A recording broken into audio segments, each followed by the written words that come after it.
She stuttered on stage, but something bigger happened. She stood at the edge of the wooden stage with a microphone in her shaking hand. Her name was Janet, 14 years old, a quiet girl with a dream that terrified her. The auditorium was packed with students, parents, teachers. It was the inter-school public speaking contest, and Janet had just been called. She walked to the center. Lights hit her face. Silence hit her chest. She opened her mouth to speak, and nothing came out. Not one word. Her tongue trembled. Her throat locked. And then it happened, she stuttered. That sharp, broken stop-start sound that young people fear more than failure. Because it exposes you. It is the kind of imperfection people mock, people remember. And the moment she stuttered, she panicked. Her voice cracked, choked, and froze again. Students in the back whispered. Some smirked. Some shook their heads. She felt her blood burn with shame. But this is where the story changes. Because what happened next was not about public speaking. It was not even about winning. It was about self-worth, the value of a human beyond perfection. She lowered her eyes. She was about to say the words every broken person says in silence. I can't. But the judge interrupted. Not to disqualify her. Not to tell her to sit. Not to shame her. He leaned forward, raised the microphone, and said one sentence that rewired the moment. You are allowed to breathe. That sentence matters, even in English learning. Many students think speaking is about speed and flawlessness. But powerful English is not fast English. Powerful English is controlled, calm, confident English. Breath is part of speech. Janet inhaled, deep. Then he said again, slowly, clearly, you are allowed to start again. Notice these two phrases. You are allowed to breathe. You are allowed to start again. These are not just instructions. They are philosophies, life philosophies. Janet lifted her head. She looked at the crowd again, not with confidence, but with decision. She began, still shaking. My name is Janet. A boy laughed. Just one. The sound cut the air. Janet heard it. Everyone heard it. She could have collapsed inside. Instead, something unexpected, almost cinematic, happened. The judge spoke again. Not to Janet, to the entire hall. He said, do not admire perfection. Admire courage. The room froze. That one sentence changed the moral orientation of the audience. A girl stuttering was no longer a comedy. It became a demonstration of bravery. He continued, she is speaking despite fear. That makes her bigger than anyone who is silent with perfect grammar. That line hit deep, especially for English learners. Many people stay silent because they fear mistakes. But silence produces nothing. Imperfect speech changes lives. Janet tried again. She said, I used to hate the way I speak. She paused, not because she forgot, but because she chose to slow down and control her voice.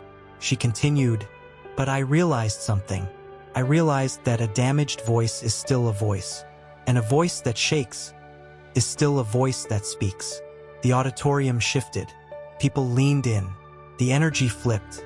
She was no longer the weak one. She was the bravest in the room. She went on, finding rhythm. I entered this competition, not to prove that I speak perfectly, but to prove that I speak even when I don't. Listen carefully to that structure. This is good English rhetoric. Not to prove X, but to prove Y. It is a powerful contrast construction in persuasive speaking. She continued, I stand here to tell anyone listening, you don't have to be flawless to be worthy. You don't have to be fluent to be respected. You don't have to be smooth to be allowed in. That line landed like a punch.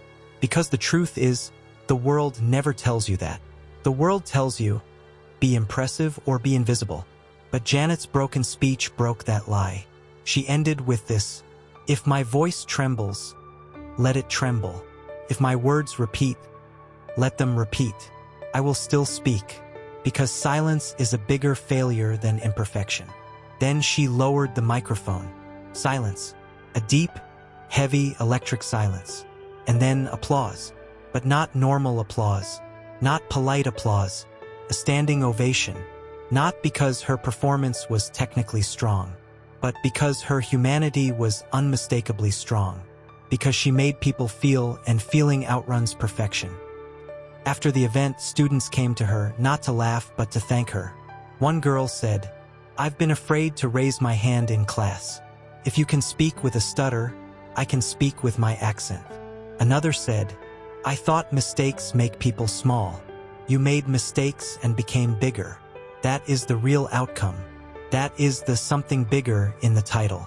She didn't win the trophy, but she won something more permanent: identity without apology. Life lesson plus English speaking reflection. You who are listening today, maybe you are like Janet. Maybe your English is not smooth. Maybe your voice shakes. Maybe your confidence stutters. But hear this truth: you do not need perfection to begin. You do not need approval to exist. You do not need permission to speak. Your worth is not measured by your fluency. Your dignity is not tied to your grammar. Your value does not collapse when your voice cracks. Speak anyway. Try anyway. Show up anyway. Because the world is not changed by the people who speak perfectly. The world is changed by the people who speak despite not being perfect. Janet stuttered on stage, but something bigger happened. She proved that a trembling voice is still a victorious voice when it refuses to disappear. And that is the lesson. And that is the story of Janet.